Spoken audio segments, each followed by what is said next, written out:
Right. Hello there, Scott from Wessex Blades. What I'm going to start on now is the handles to my latest, which is called, at the moment, Beast. I'm open to suggestions. Big, heavy, sort of backward swept blade.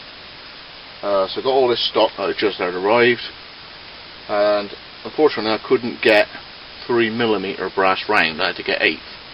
So on there, I've got an 1/8 jobber drill. What I'm going to do is take it all apart, bundle back up the 1/8 brass round, and then tape that jobber drill to the brass round, and then that way that 1/8 isn't going to get mixed up with all my metric stuff.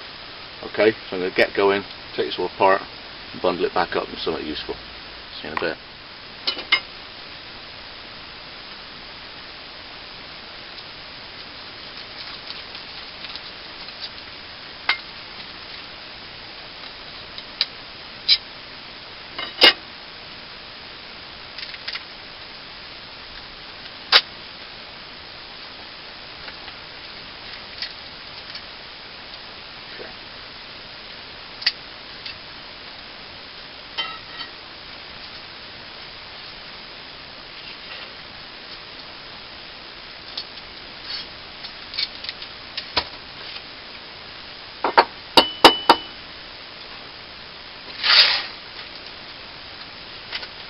Vicious.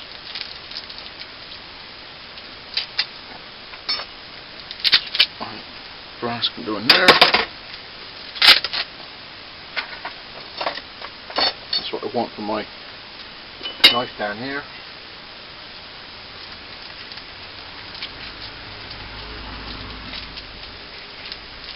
There, that drill's on there. Using the tape on the job. It's quite expensive, this stuff, but in terms of service, my supplier Avery Knight and Bowlers of Bath, great blokes. I mean, you know, you say your dimension in millimeters, boom, you know, everything's coming in imperial, especially all the aluminium round and that, because it comes from America, I'm guessing. But yeah, great blokes. And for the delivery, it sees me going in the bath, parking, going in, coming all the way back out again, so I just get it delivered.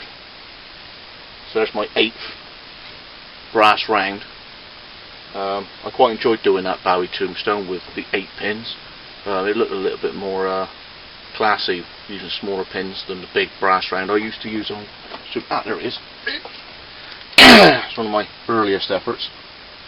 You know, all I had was a load of big fat brass rod. Does the job.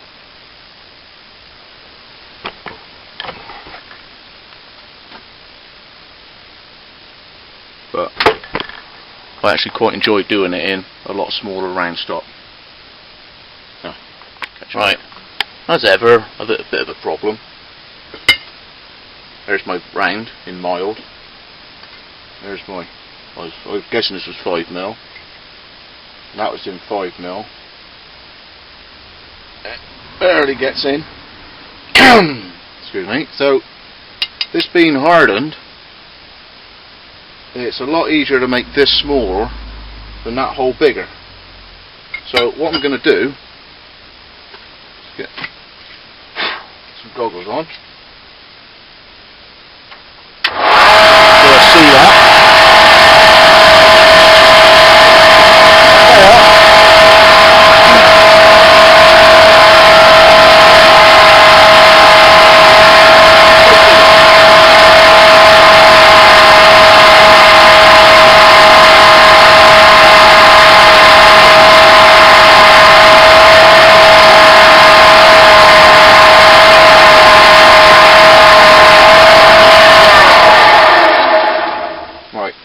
I'll overfit or it won't quite.